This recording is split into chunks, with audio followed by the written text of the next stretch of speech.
Bab 226, 4 kelompok. Petugas itu memandang siswa itu. Apakah ini menjawab pertanyaanmu? Siswa itu mengangguk dan melangkah mundur. Siswa tersebut tidak menyangka bahwa ketiga pria bertopeng ini kemungkinan besar adalah pengkhianat dari pihak Duke Mithril. Status mereka juga menjelaskan kebutuhan mereka akan masker. Semua orang membenci pengkhianat, tidak peduli dari faksi mana mereka berasal. Seseorang yang menikam rumahnya dari belakang sangat mudah untuk dibenci. Salah satu pria bertopeng sedikit mengangkat tangannya dengan sikap acuh tak acuh.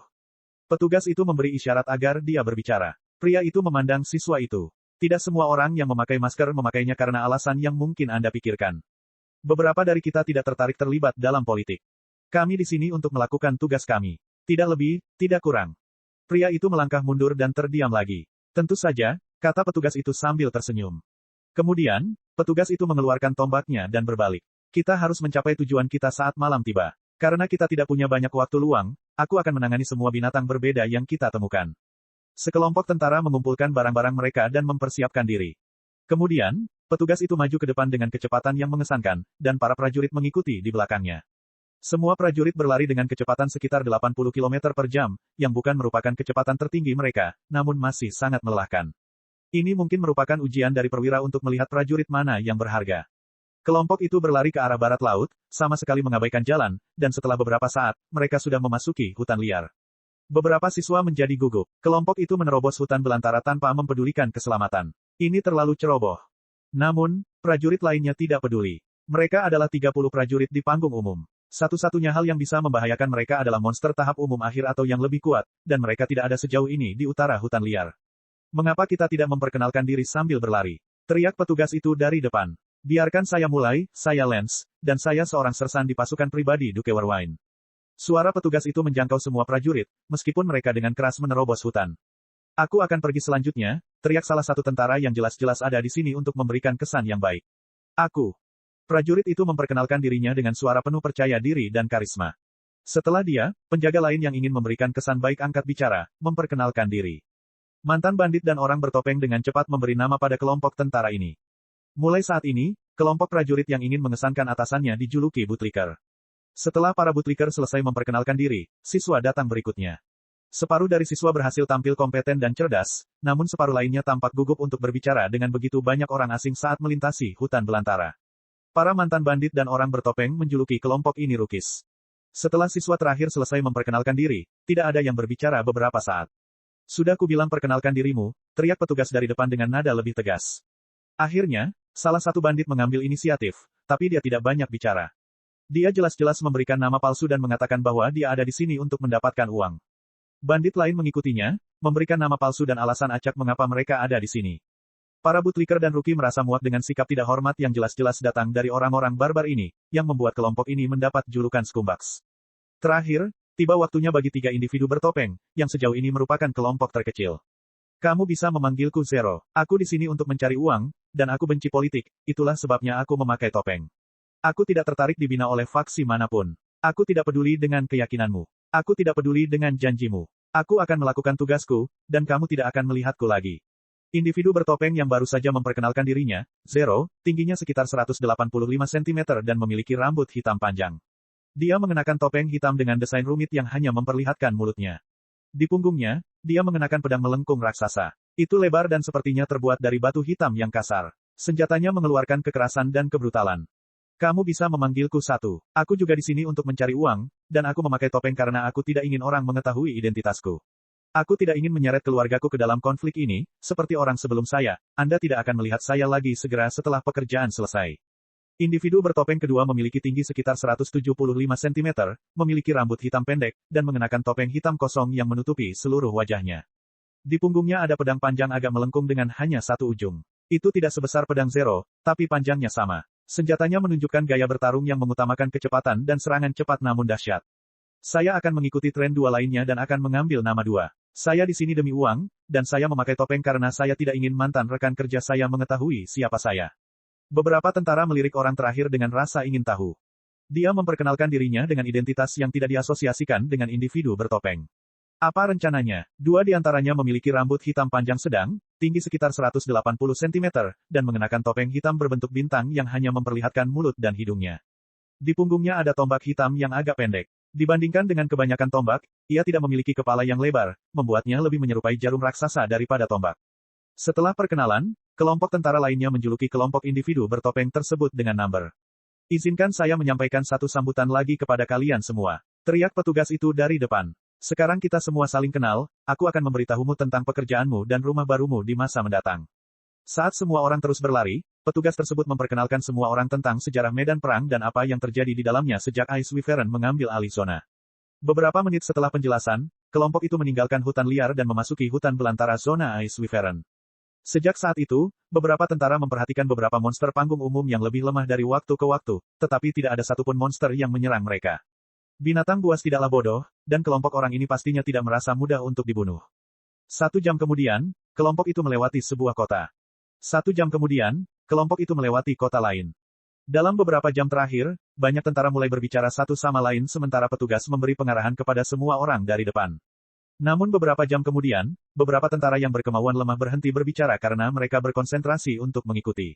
Berlari terlalu lama dengan kecepatan seperti itu menguras konsentrasi mereka, dan mereka tidak ingin berbicara saat ini. Tentu saja, semua orang tetap berada dalam kelompoknya masing-masing. 2 jam kemudian, sebagian besar tentara berhenti berbicara karena mereka berkonsentrasi untuk mengikuti. Beberapa di antaranya sudah mulai tertinggal. Di awal-awal, Bootlicker berada di depan, diikuti oleh Rookie, diikuti oleh Scumbax, diikuti oleh Numbers. Sekarang, para Bootlicker berada di depan, tetapi ekspresi mereka stres dan tegang. Yang mengikuti mereka adalah angka-angka, yang tidak menunjukkan kelelahan. Di belakang mereka ada para bajingan. Dan yang terakhir adalah Rookies. Petugas itu mencatat bagaimana semua orang bertindak dalam diam. Berhenti, teriak petugas itu sambil mengangkat tombaknya. Kelompok itu berhenti di belakangnya. Kita sekarang berada di perbatasan antara zona Wyvern S lama dan zona Wyvern S baru. Mulai sekarang, segalanya mungkin menjadi berbahaya karena tidak ada hutan belantara yang khas dan terkategorikan di sini. Petugas itu tersenyum ketika dia melihat prajuritnya. Siapa yang tahu, mungkin kita akan bertemu monster panggung komandan. Beberapa tentara menjadi gugup. Petugas itu memandang semua orang, dan dia mencatat secara khusus ketiga angka itu. Ketiganya tampaknya adalah pejuang yang kuat dan berpengalaman, pikirnya. Dia memandang mereka lebih lama untuk mengingat ciri-ciri mereka. Zero, pria jangkung dengan rambut hitam panjang dan pedang melengkung raksasanya. Pertama, pria pendek dengan rambut hitam pendek dan pedang panjang bermata 1. 2, rata-rata pria dengan rambut sedang dan tombaknya yang sangat aneh. Ketiga nomor itu berdiri di dekat bagian depan, menunggu petugas melanjutkan tanpa berkata-kata. Salah satu dari ketiganya adalah Sang. Tapi yang mana? Bab 227, Pembicaraan Angka. Setelah istirahat sejenak, rombongan melanjutkan perjalanan menuruni lereng. Zona Ice Wyvern memiliki banyak gunung dan bukit, dan medan perang pada dasarnya adalah sebuah kawah raksasa yang tercipta selama bertahun-tahun dalam peperangan antara binatang es dan binatang api. Tentu saja, bentrokan antara dua zone bis tidak membantu daratan. Bentrokan mereka terjadi di utara, dan jika bukan karena mereka, sisi lain kawah akan dimulai di tengah medan perang. Namun, sejak mereka bertempur, sebagian besar wilayah utara juga hancur, meninggalkan kawah selebar 1 km, yang kedalamannya sama dengan kawah pusat medan perang. Kita hanya perlu membayangkan sebuah kawah besar di tengah peta, yang kemudian membentang ke utara sejauh beberapa kilometer lagi. Saat kelompok tentara menuruni lereng curam, mereka harus menghindari beberapa paku es. Selama bertahun-tahun, api telah melelehkan tanah di banyak bagian dan mendorongnya ke arah selatan. Namun, gelombang bumi ini telah dibekukan oleh Ice Mana, yang pada dasarnya menguncinya di tempatnya. Oleh karena itu, beberapa paku bumi yang membeku mengarah ke selatan, membuat perjalanan menjadi sangat merepotkan bagi orang yang tidak dapat melompat beberapa meter ke udara. Untungnya, sebagai prajurit panggung umum, paku-paku ini tidak lebih dari sepasang kerikil besar di jalan, tapi, tentu saja, masih menguras tenaga untuk terus-menerus melompati mereka. Mengapa kamu mengatakan bahwa kamu adalah seorang pengkhianat? 2 orang melihat ke arah satu, yang baru saja menanyakan pertanyaan itu. Mengapa kamu peduli? 2 orang bertanya. Karena suka atau tidak, kita bertiga sudah disatukan, jawab salah satu. Kita tidak bisa mempercayai siapapun, tapi setidaknya harus ada kepercayaan di antara kita bertiga. Bagaimana bisa ada kepercayaan tanpa timbal balik? 2 orang bertanya. Aku memberimu bagian sensitif tentang diriku, tapi kamu tidak memberiku apapun. Seseorang mendengus. Dan bagaimana aku bisa percaya bahwa apa yang kamu katakan itu benar? Alasan apa yang saya miliki untuk membahayakan diri saya sendiri? 2 orang bertanya. Untuk beberapa saat, seseorang tidak menjawab. Dengan asumsi kamu mengatakan yang sebenarnya, kenapa? Kenapa kamu mengatakan yang sebenarnya? Saya ingin membalas dendam pada orang-orang yang memburu saya di masa lalu, jelas tuh. Kata-kataku pasti akan menarik perhatian mereka. Untuk sesaat, seseorang ingin berkomentar bahwa ini adalah ide yang bodoh. Lagi pula, jika musuh tahu di mana dan siapa tuh, mereka tidak akan mengirimkan prajurit yang lemah. Mereka pasti akan mengirim seseorang yang memiliki kekuatan untuk membunuh dua. Tapi kemudian, seseorang melihat cincin luar angkasa di jari dua, dan dia menyadari bahwa dua mungkin menyembunyikan senjata aslinya, sehingga menyulitkan musuh untuk mengetahui siapa dia sebenarnya. Seseorang melihat senjata dua dan menebak bahwa senjata ini bukanlah senjata dua yang sebenarnya. Mungkinkah itu bahkan meniru pengkhianat lain untuk membuat musuh meremehkannya? Bagaimana jika aku termasuk dalam faksi Duke Mithril? Seseorang bertanya. Jadi, dua orang bertanya, apa bedanya? Kamu tidak tahu apapun tentangku, dan kamu tidak belajar apapun. Percakapan ini tidak mengubah apapun di antara kita. Jika kamu adalah bagian dari musuh, kamu akan mencoba membunuhku, tidak peduli apakah aku berbicara denganmu atau tidak. Kamu cukup pintar, komentar seseorang sambil tertawa kecil. Saya ingin memiliki seseorang yang pintar di sisi saya. Dan bagaimana rencanamu untuk membawaku ke sisimu? Dua orang bertanya. Kami akan memiliki banyak kesempatan untuk membuktikan niat kami satu sama lain, jawab seseorang.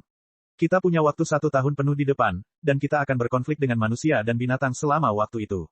Jika kata-kata tidak bisa meyakinkanmu, tindakanku yang akan meyakinkanmu. Dua orang terdiam beberapa saat. Baiklah, kalau begitu aku akan menunggu buktimu. Jangan khawatir, ini mungkin terjadi lebih cepat dari yang Anda kira, kata seseorang sambil terkekeh. Ngomong-ngomong, aku juga perlu berbicara dengan teman kita yang lain. Seseorang melihat ke arah Zero, yang sedang berlari menuruni lereng tepat di depan mereka. Saya tidak akan terlalu berharap, kata Tu. Zero terasa seperti seseorang yang tidak peduli dengan kata-kata. Menurutku kamu akan lebih maju dengan uang daripada dengan kata-kata. Dua orang tidak bisa melihat wajah seseorang karena topengnya, jadi dia tidak bisa menilai reaksi seseorang terhadap kata-katanya. Mungkin, kata seseorang dengan misterius. Dan kemudian, dia berakselerasi untuk mengejar Zero. Banyak tentara lain dalam kelompok tersebut mengalami kesulitan dalam melompat terus-menerus, tetapi seseorang tampaknya menari-nari di atas jarum-jarum es yang besar tanpa mempedulikan dunia. Hanya dalam beberapa detik, satu tiba di samping Zero. Kamu bilang kamu tertarik pada uang, kan? Seseorang bertanya. Ya, jawab Zero langsung. Seseorang melihat ke arah Zero lebih dekat dan memperhatikan bahwa dia juga memakai cincin luar angkasa. Ini berarti Zero mungkin juga menyembunyikan senjata dan perlengkapan aslinya. Apakah kamu bersedia mendapat uang tambahan? Seseorang bertanya. Tergantung jumlah dan risikonya, jawab Zero. Saya tidak akan membahayakan pembayaran saya dari faksi Duke Warwine dengan jumlah yang lebih rendah. Tidak, tidak ada yang seperti itu, seseorang dengan cepat menjelaskan. Aku tidak ingin kamu menentang misi kami. Kalau begitu, aku mendengarkan, kata Zero. Zero tidak bisa melihat wajah seseorang, tapi dia membayangkan seseorang sedang menyeringai di balik topengnya. Soalnya, kami bertiga disatukan oleh yang lain. Anda bisa melihatnya dari distribusi tim, jelas Wan. Langsung saja, jawab Zero dengan sedikit kesal. Ada yang tidak suka kalau Zero memotongnya begitu cepat, tapi dia tetap mengendalikan kekesalannya. Tu tidak terlalu tertarik untuk membentuk tim tanpa bukti kepercayaan yang kuat. Dia tampaknya lebih tertarik pada sisi ideologis daripada materialistis. Kubilang langsung saja ke intinya, selah Zero lagi. Selama 2 detik, seseorang tidak mengatakan apapun. Saya bersedia membayar Anda tambahan 50% dari gaji kami, tapi saya ingin Anda mengikuti perintah saya, kata Wan. Kapan pembayarannya, dan apa yang kamu ingin aku lakukan? Nol bertanya. Pembayarannya dibayar di muka setiap bulan, jawab seseorang, dan aku tidak akan memaksamu melakukan apapun yang akan membahayakan misi utama kita. Aku hanya tidak ingin sendirian di antara sekelompok besar orang yang mungkin akan mengkhianatiku kapanpun, momen. Baik, jawab Zero sebelum dia mengulurkan tangan kanannya ke Wan. Pembayaran pertama. Tunggu sebentar, kata seseorang. Saya tidak akan setuju tanpa asuransi. Setelah mengatakan itu, seseorang mengeluarkan space ring miliknya dan membuat kontrak. Dia dengan cepat mengisi beberapa bagian kosong pada kontrak dan menandatanganinya sebelum menyerahkannya kepada Zero. Zero melihat sekilas kontrak itu dan mendengus. Jangan buang waktuku. Apa maksudmu? Seseorang bertanya. Kontrak tersebut mencerminkan apa yang baru saja kami sepakati. Ya, benar, jawab Zero, tapi itu kontrak tiruan. Saya tidak memerlukan kontrak, tetapi Anda menginginkannya, dan sekarang, Anda menawari saya kontrak tiruan. Yang satu tertawa kecil. Saya hanya ingin melihat apakah Anda benar-benar berpengalaman dalam cara-cara berbisnis yang lebih curang. Lagi pula, kita semua memakai topeng, dan kita menyembunyikan jati diri kita yang sebenarnya. Kontrak pertama lenyap, dan kontrak baru muncul, yang segera ditandatangani oleh Wan. Setelah menerima kontrak, Zero melihatnya sekitar 5 detik sebelum menandatanganinya. Salinan kontrak kedua muncul di sampingnya, dan Wan mengambil salinan itu sementara Zero menyimpan yang asli.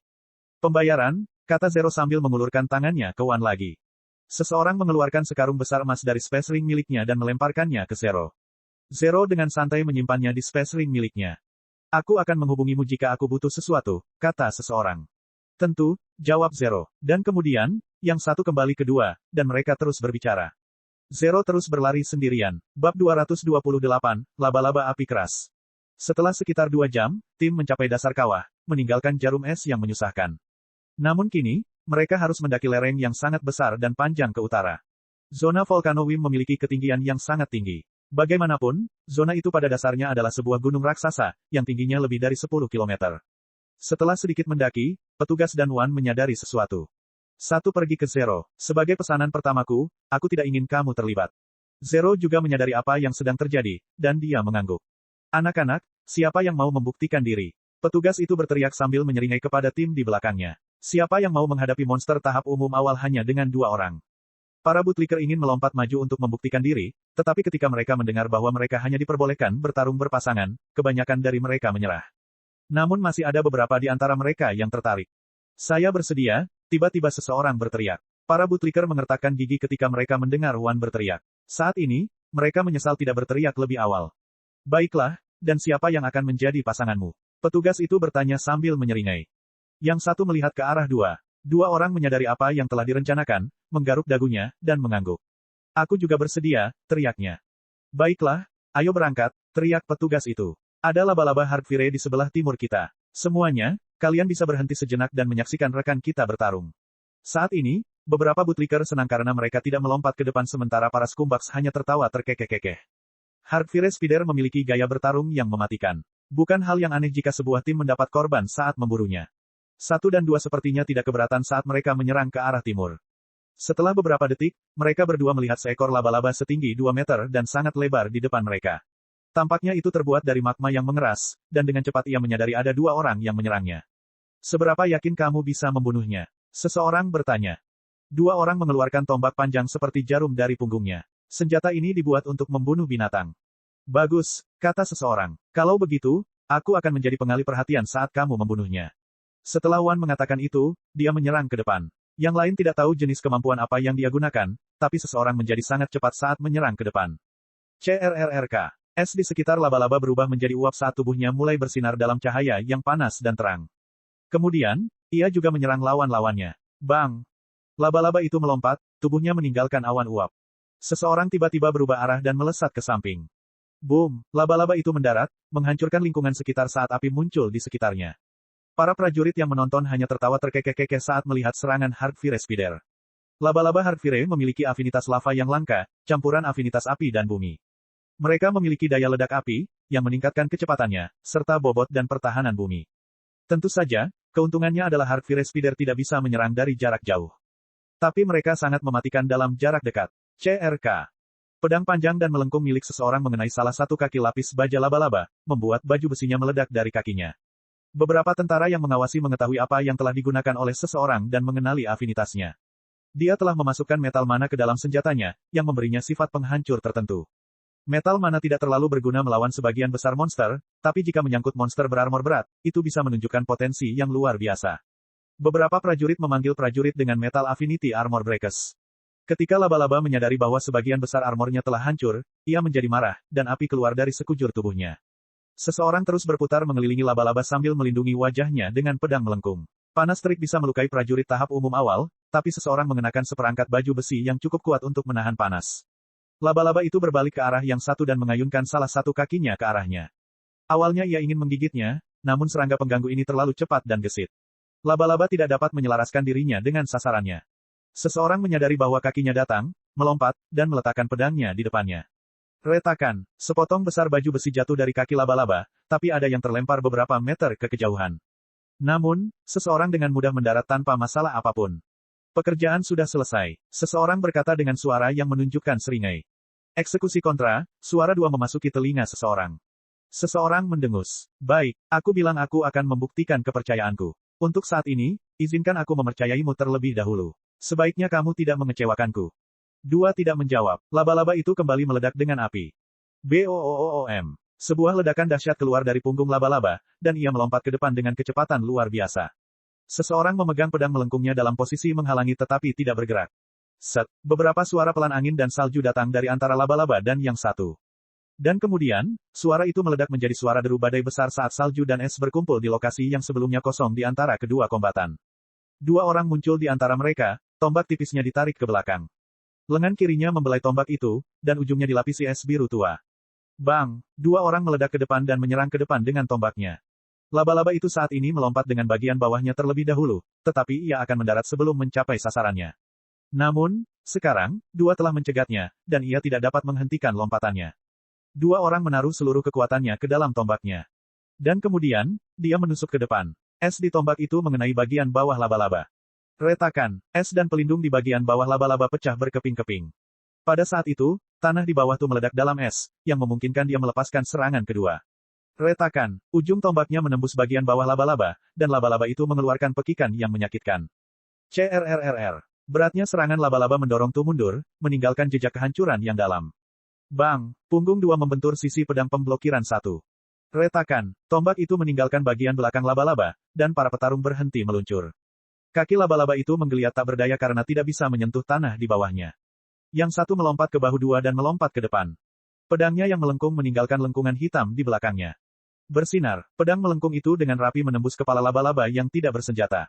Inilah kelemahan Hard Fire Spider. Seluruh tubuh mereka berlapis baja, tapi kepala mereka tidak mampu menahan panas dari tubuh mereka sendiri, membuat mereka tidak mengenakan pelindung di sana.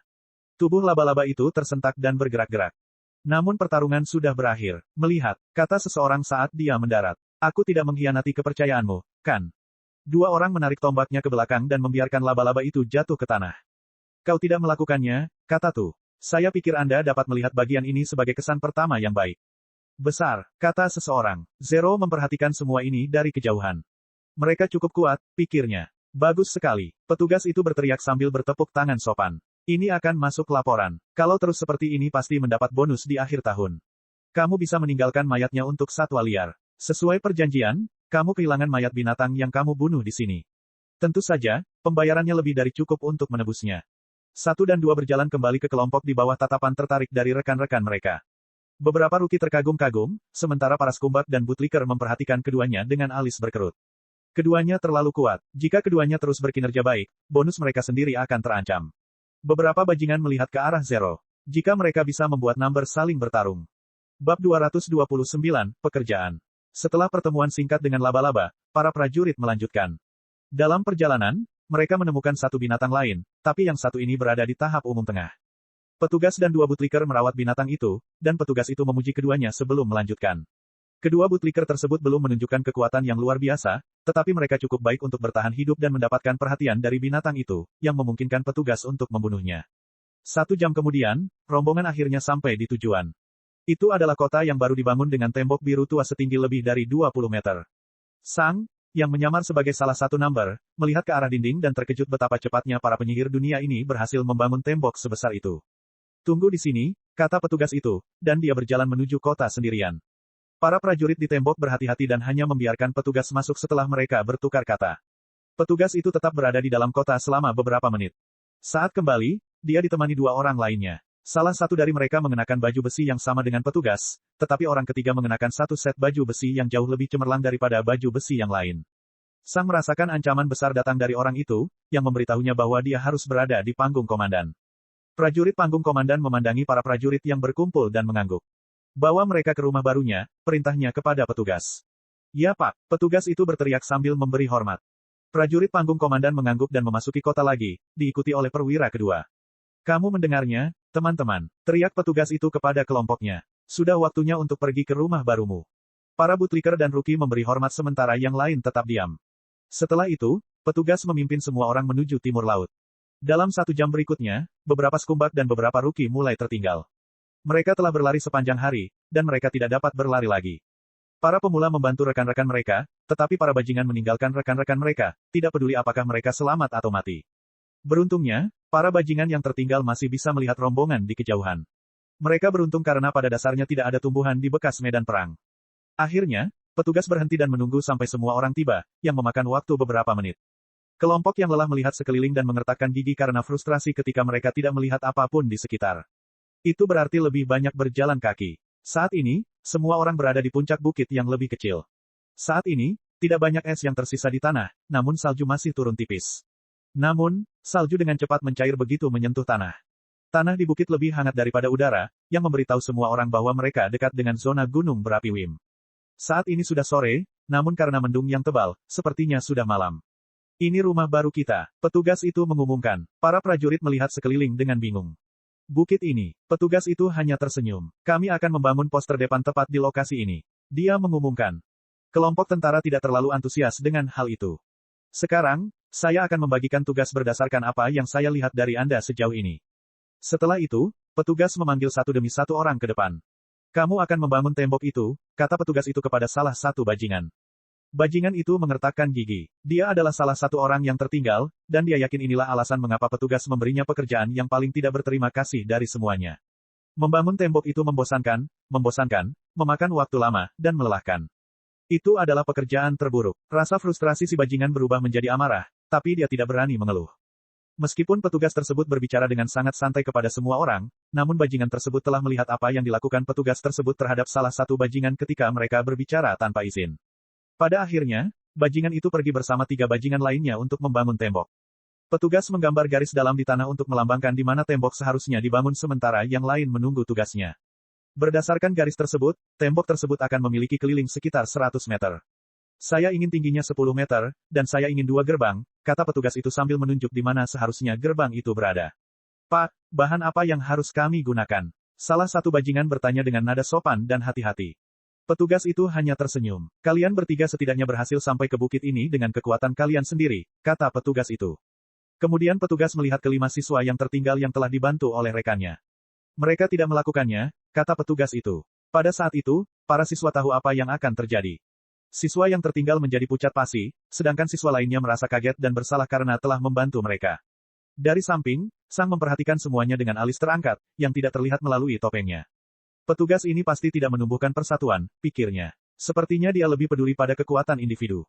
Menghukum seorang prajurit karena membantu prajurit lain sangatlah tidak normal. Biasanya militer mengubah sekelompok tentara menjadi satu kesatuan. Ini jelas bukan apa yang ada dalam pikiran petugas itu. Petugas memanggil kelima ruki yang tertinggal ke depan. Bersinar, 5 beliung muncul di hadapan petugas. Kelima siswa itu memandang beliung dengan ketakutan. Kemudian, petugas itu menunjuk ke bukit lain, yang jaraknya hampir 1 kilometer penuh. Aku ingin barang bagus, katanya. Benda yang kedalamannya setidaknya 10 meter di dalam tanah. Tugas Anda adalah mendapatkan batu yang bagus dan membawanya ke tukang. Anda tidak perlu memotong batu menjadi ukuran yang seragam. Itu adalah bagian dari tugas tukang. Semua orang memandang ke bukit di kejauhan. Dari posisi ini, mereka dapat melihat jarak sekitar beberapa kilometer dengan cukup baik, dan mereka dapat melihat beberapa monster panggung umum dari sini.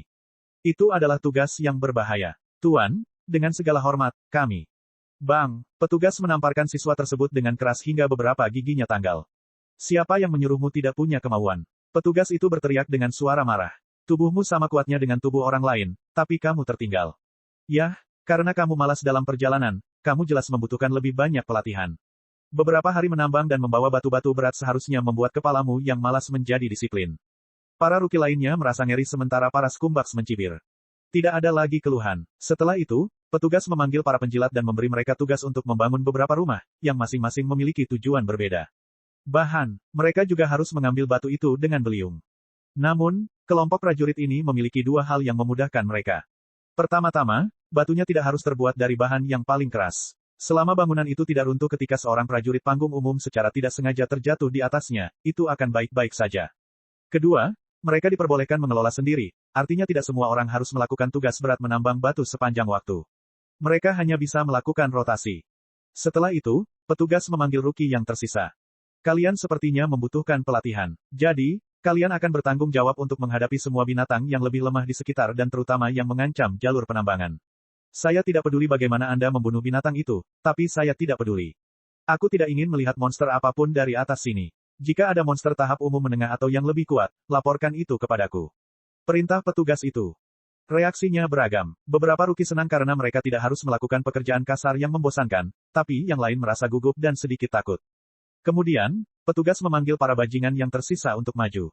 Kalian tampak seperti sekelompok orang yang hebat dalam menyelamatkan diri sendiri, kata petugas itu. Para bajingan tidak menyukai apa yang dikatakan petugas itu, tetapi mereka tidak berani meninggikan suara. Karena itu, tanggung jawabmu adalah melakukan pengintaian. Kamu akan melakukan pengintaian hingga 10 km ke arah utara, disitulah zona volcano Wim dimulai, dan 50 km ke segala arah. Aku ingin tahu binatang apa yang kamu lihat, di mana kamu lihat mereka, kekuatan mereka, dan aku terutama ingin tahu apakah kamu melihat manusia. Perintah petugas itu. Para bajingan itu meringis. Ini adalah pekerjaan yang sangat berbahaya. Sekarang, hanya angka yang tersisa. Petugas itu memandang ke 1 dan 2 sebentar dan kemudian fokus pada Zero dengan cemberut. Seseorang menebak apa yang dipikirkan petugas itu dan berjalan ke arah Zero. Dia dan saya memiliki kesepakatan. Saya percaya kekuatannya. Petugas itu melihat ke arah Zero lebih lama lagi. 1 dan 2 telah membuktikan kekuatan mereka, tapi dia belum melihat pertarungan Zero. Namun, karena Wan telah menjamin Zero, petugas itu tidak keberatan. Anda akan tetap siaga di sini, kata petugas itu. Tanggung jawabmu adalah menghadapi monster tahap umum menengah manapun. Apakah kamu punya kekuatan untuk melakukan itu? Petugas itu bertanya. Petugas tidak menanyakan apakah yang lain mampu menjalankan tugasnya karena mereka diharapkan memiliki kekuatan untuk melakukan tugasnya. Tapi membunuh monster tahap umum tengah berada di luar jangkauan normal. 1 dan 2 tampaknya cukup nyaman dalam pertarungan mereka dengan laba-laba Hardfire, itulah sebabnya dia berpikir untuk membiarkan mereka mendapatkan pekerjaan ini. Ketiga nomor itu saling memandang. Saya ingin pembayaran tambahan. Petugas itu memandang Zero dengan alis berkerut. 1 dan 2 juga memandangnya. Saya dapat meyakinkan Anda bahwa, jika Anda berhasil membunuh pasangan dalam satu kelompok, bonus Anda, setidaknya, akan berada di atas rata-rata, bahkan jika kinerja Anda selama sisa masa tinggal Anda biasa-biasa saja, kata petugas tersebut. Baik bagiku, kata Zero. 1 dan 2 saling memandang dan mengangguk. Kami setuju, kata seseorang kepada petugas itu. Petugas itu menyeringai dan mengangguk. Bagus. Kemudian, dia menoleh ke orang lain. Sekarang, lakukan tugasmu. Bab 230, Kekuatan. Selama 1 jam berikutnya, semua orang mulai melakukan pekerjaan mereka. Petugas itu mengawasi semua orang dari bukit, memastikan tidak ada yang mengendur. Hanya 10 menit setelah 1 jam, para rookie mulai melawan monster pertama. Mereka semua menyerang satu binatang, yang hanya berada di tahap umum awal. Tentu saja, karena hanya ada 4 rookie yang tidak ditakdirkan untuk menambang batu sepanjang waktu, pertarungannya masih relatif seimbang. Petugas itu menyaksikan para rookie menyerang satu-satunya monster tahap umum awal dengan jijik. 4 prajurit bertarung secara merata dengan binatang buas di level mereka. Itu jauh di bawah standar petugas. Dia menginginkan prajurit yang kuat, bukan prajurit biasa. Tapi untuk saat ini, dia membiarkan mereka mendapatkan pengalaman. Setelah sekitar 2 menit, binatang itu mati, dan para rookie beristirahat. Bergeraklah, jangan suruh aku turun ke sana, teriak petugas itu dengan keras dari atas bukit. Para rookie menatap petugas itu dengan kaget. Mereka baru saja membunuh seekor binatang buas. Bukankah mereka diizinkan jeda sedetik pun? Pada akhirnya, mereka pergi ke binatang berikutnya dengan gigi terkatup. 5 menit kemudian, mereka membunuh binatang kedua, dan petugas tersebut meneriaki mereka untuk melanjutkan perjalanan. Selama 30 menit berikutnya, para rookie membunuh 2 monster lagi. Saat mereka berjalan ke tempat berikutnya, petugas itu mendengus. Dasar idiot, katanya cukup keras hingga ketiga number bisa mendengarnya. Saya tidak tahu apakah mereka hanya tidak memperhatikan atau tidak dapat melihat apa yang ada di depan mereka. Biarkan salah satu dari mereka mati, perintah petugas itu kepada 3 orang yang berdiri di belakangnya. Mereka harus belajar. Dimengerti, kata seseorang sambil maju ke depan. 0 dan 2 mengikuti dari belakang. Para rookie saat ini sedang menyerang salamander besar. Tingginya lebih dari 3 meter dan panjangnya lebih dari 10 meter. Warnanya oranye kemerahan, dan ia berdiri tak bergerak di satu tempat. Para rookie mendekat dan membentuk formasi. Kemudian, mereka menyerang dengan cara yang sama seperti mereka menyerang binatang lainnya. 2 dari mereka menyerang dari depan, ingin mendapatkan perhatiannya. Namun salamander itu tidak bergerak. Ketika mereka melihatnya tidak bergerak, mereka menyerangnya dengan senjata. CRK, denting. Senjata yang lebih berat berhasil memecahkan sebagian sisiknya, namun senjata yang lebih ringan terpental. Para rookie segera berhenti, mata mereka membelalak karena terkejut. Itu bukanlah monster tahap umum awal. Salamander menyadari bahwa ia telah diserang, dan matanya terfokus pada 2 prajurit tepat di depannya. Bang! Salah satu kakinya melemparkan salah satu prajurit ke kejauhan dengan sebuah tamparan, mematahkan beberapa tulangnya. Untungnya, prajurit tersebut berhasil memblokir serangan tersebut, sehingga menyelamatkan nyawanya. Yang lain mencoba melarikan diri, tetapi salamander membuka mulutnya dan mengeluarkan embusan api yang dahsyat, yang menelan prajurit itu. Prajurit itu menjerit histeris kesakitan dan berguling menuruni lereng, berusaha memadamkan api. Beberapa detik kemudian, ia berhasil memadamkan api, namun semua harta bendanya kecuali senjatanya telah habis terbakar. Tubuhnya dipenuhi luka bakar parah, namun kebanyakan sembuh dalam sekejap mata. Numbers memperhatikan hal ini. Dia mempunyai tubuh seorang pejuang, pikir mereka secara bersamaan. Tubuh prajurit itu adalah satu-satunya alasan mengapa prajurit itu bisa selamat. Dia telah menggunakan semua mananya saat dia membakar hingga habis untuk menyembuhkan dirinya sendiri. 2 rookie lainnya sudah lama melarikan diri, meninggalkan 2 rookie pertama sendirian. Rookie yang terlempar ke kejauhan dengan cepat melarikan diri.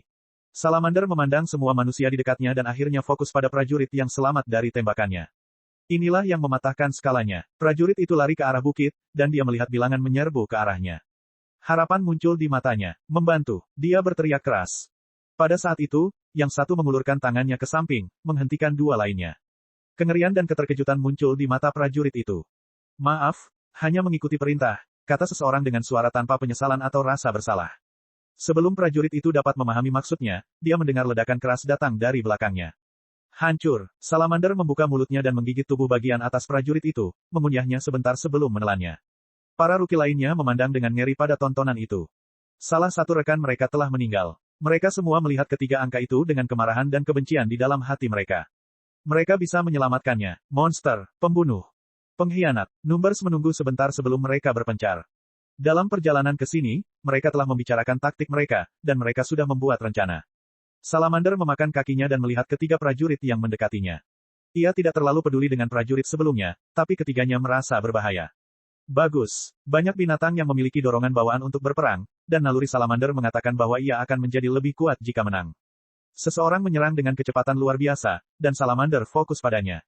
Bang! Salamander itu menyerang ke depan dan mencoba menggigit yang satu. Seseorang segera melompat mundur. Saat melawan laba-laba, dia percaya diri dalam menghindari serangannya sambil tetap berada dalam jarak dekat, tapi salamander ini jauh lebih berbahaya. Karena itu, seseorang menjaga jarak dari salamander lebih dari 10 meter. Ini akan memberinya cukup waktu untuk bereaksi terhadap serangannya. Salamander nyaris tidak meleset, dan ia melompat ke arah mangsanya lagi. Salamander itu jauh lebih cepat daripada yang satu, tapi yang satu mampu mengunggulinya dengan sempurna. Dia hanya bergerak ketika salamander sudah bergerak, yang memberinya cukup waktu untuk keluar dari jangkauan. Akhirnya, salamander menyadari bahwa pendekatan ini tidak berhasil, dan ia mengeluarkan embusan api yang membakar. Salah satunya dilalap api yang berkobar, menyembunyikannya dari mata salamander. Petugas di atas bukit hanya nyengir. Saat ini, petugas itu melihat seseorang berjongkok di balik perisai raksasa, yang dipanggil dari space ring miliknya. Cukup pintar, pikir petugas itu. Salamander menyadari bahwa apinya masih disebarkan oleh sesuatu beberapa detik kemudian, yang membuatnya mengira mangsanya masih hidup. Salamander mengintensifkan apinya saat mencoba membakar korbannya hingga menjadi ketiadaan. Sayangnya, ia tidak bisa melihat perisai raksasa di bawah aliran apinya. Tiba-tiba, Salamander melihat satu serangan di kejauhan. Sedetik kemudian, benda yang menghentikan tembakan salamander itu perlahan menghilang. Perisai itu hanya bisa menahan begitu banyak api sebelum meleleh. Tiba-tiba, salamander melihat cahaya biru datang dari tepi penglihatannya, dan ia fokus pada cahaya tersebut. Tombak es berwarna biru tua dengan cepat bergerak mendekati pupil salamander. Secara refleks, salamander itu segera melompat ke kiri untuk menghindari tombak. Raaaaah. Salamander mendengar suara gemuruh dan teriakan yang dalam datang dari tempat ia melompat saat ini. Visinya terfokus pada tujuannya, dan ia melihat seorang pria dengan pedang raksasa berteriak dengan kemarahan. Semua otot di tubuh pria itu sepertinya meledak saat seluruh tubuhnya mendorong kekuatan ke dalam pedangnya. Dan kemudian, ketika tubuh salamander mencapai pria itu, pedang raksasa Zero menghantam ke depan. Boom! Sebuah ledakan api muncul di belakang Zero, seluruh tubuhnya mendorong ke depan dengan segala yang dimilikinya. Raaah! Tubuh salamander masih di udara, dan sisinya menghadap nol. Pedang Zero menghantam sisi tubuh salamander. Retakan. Pedang yang berat dan raksasa itu menembus sisiknya dan memotong tubuh salamander hingga mengenai tulang punggung salamander. CRK. Tulang punggungnya retak karena kekuatan pedang, tapi tidak patah. Kemudian, boom. Ledakan api yang dahsyat keluar dari pedang yang terkubur di tubuh salamander. Retakan. Tulang punggungnya retak, dan kekuatan ledakannya membelah salamander menjadi dua. Kedua bagian binatang itu lewat di samping Zero saat pedangnya meledak di tanah. Kesunyian. 1 dan 2 menatap Zero dengan kaget. Zero telah memberitahu mereka bahwa dia bisa membunuhnya jika dia mendapat kesempatan, tetapi mereka tidak menyangka hal itu. Kebrutalan dan kekuatan di balik serangan ini sungguh gila. Orang itu telah membelah monster tahap umum tengah menjadi dua bagian. Mata petugas itu pun terbelalak saat melihat kekuatan Zero. Semua prajurit sudah lama berhenti bekerja untuk menonton pertarungan, dan mereka sama terkejutnya. Zero perlahan berdiri dan berjalan ke Wan. Dia tidak mengatakan sepatah kata pun. Seseorang hanya melihat ke arah Zero, ekspresinya tidak terlihat di balik topengnya. Teriakan itu seharusnya menutupi ketiadaan kelelahanku, pikir Sang sambil berdiri di depan Wan. Jika ada pengkhianat di kamp ini, mereka pasti akan memperhatikanku. Dengan keserakahan saya terhadap uang, mereka lebih cenderung membayar saya daripada menyingkirkan saya. Mereka tidak bisa mengabaikan orang sepertiku jika mereka ingin rencana mereka berhasil. Ya, Zero adalah Sang. Selama beberapa bulan terakhir, tubuh Sang telah mengalami lonjakan pertumbuhan yang gila-gilaan, membuatnya mencapai sekitar 185 cm.